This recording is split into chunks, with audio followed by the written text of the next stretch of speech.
का सलाम।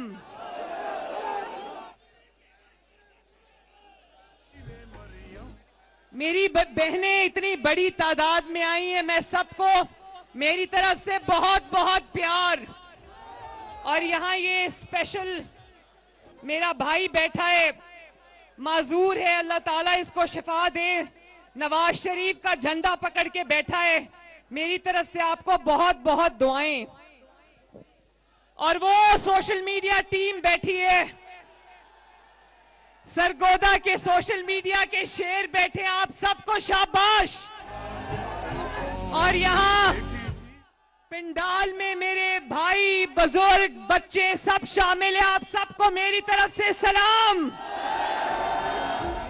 और मुश्किल से मुश्किल वक्त में भी सरगोदा ने नवाज शरीफ का साथ नहीं छोड़ा। तो सरगोदा वालों सुन लो, नवाज शरीफ भी आपका साथ कभी नहीं छोड़ेगा। इंशाअल्लाह सरगोदा के साथ खड़े थे, खड़े हैं और खड़े रहेंगे इंशाअल्लाह।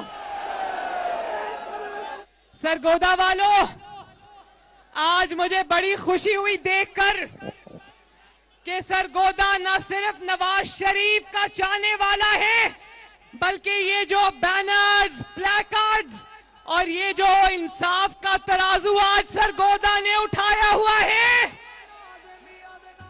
उससे मुझे पता चल गया सरगोदा सब जानता है। मैं तो आपके पास आज पाकिस्तान और नवाज शरीफ का मुकदमा लेकर आई थी, मुझे नहीं पता था सरगोदा पहले ही सब कुछ जानता है।